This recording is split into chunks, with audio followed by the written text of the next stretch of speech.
Greetings from Carlisle Barracks, Pennsylvania. I'm Colonel Tino Perez, a teacher here at the U.S. Army War College in the Department of National Security and Strategy.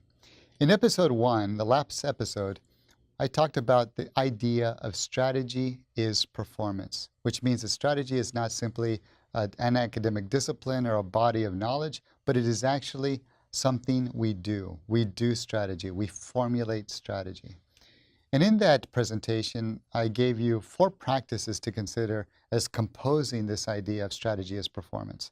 These were to review normative evaluation, causal literacy, coalition building, and the canvassing of expert perspectives, or simply research. So I argue that those 4 things have to be done over and over again in order to become good at strategy. Now, why do I come to that conclusion?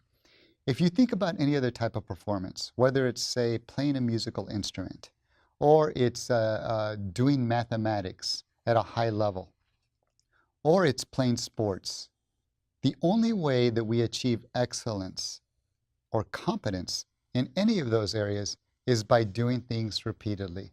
So the musician has to put in countless hours of practice to become good at it. The athlete has to put countless hours in the gym and at his or her sport in order to become good. And let's take a good practical example, a surgeon. A surgeon combines years of abstract theoretical book knowledge with hands-on practice. So it's not simply enough to talk about or to discuss or even to master theoretical knowledge. The surgeon has to be able to have the skill, which only comes from countless hours of practice, of taking a scalpel to skin, opening up a human person, and healing by manipulating the insides that human person by making him or her healthier. So if a surgeon has to combine abstract theoretical knowledge with practical skill via the application of judgment, my argument is that the strategist, or the person who practices strategy, who performs strategy, has to put in many, many, many hours at actually tackling intractable military and security challenges in order to become good at the practice of strategic performance. So what does this mean for the military classroom? Well, one way of conducting a classroom on a daily basis is by having students read a set of readings and then come to class prepared to discuss those readings and ask questions about them to be answered by the teacher or fellow classmates. The teacher's role in this environment is to facilitate discussion over the readings. But what you'll notice in this daily mode of practice is that we are not really doing strategic performance. We are merely engaged in the mastery at some level of theoretical knowledge. For instance, the theories of international relations or the processes by which defense management occurs.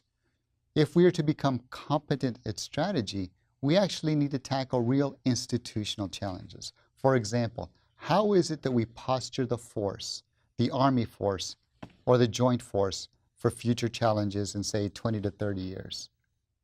Or we have to tackle intractable geographic challenges. For instance, what does the United States do about Russia vis-a-vis NATO in Europe? Unless we dig into these hard, real-world challenges on a daily basis, it's difficult to see how we're going to become the very best strategists we can be while spending the time here at the U.S. Army War College. Now, another direction we go, albeit less often, is towards embracing simulations and wargaming. Now, I think simulations of wargaming are very, very useful tools. One of my colleagues makes a point that a simulation and a war game are able to instill in the student a memory of that occasion where he or she was challenged during that simulation or war game, which undoubtedly is built on some sort of scenario that prescinds from reality and it's made up. The problem is that oftentimes we are engaged in simulations and wargaming without having done the necessary research. So if you look back to the 4th practice of strategic performance, which is canvassing expert perspectives or simply research, it takes a lot of time to be able to master the environment, the landscape that we're trying to address in the simulation. And it's only through many, many hours and hard roll-up-the-sleeves work over the case in question that we're able to master the views of the stakeholders and the situation with enough fidelity that the simulation and the war game are able to render the right lesson outcomes real at the end. So once again, strategy is performance. It means doing something. If that's true, what is the best way to cultivate performance in the classroom on a daily basis? Is it simply to read and discuss readings on the one hand, or is it to do simulations without research on the other? Or is it a middle way where we actually practice the skills of normative evaluation, of causal literacy, of coalition building, and of research? Thank you very much.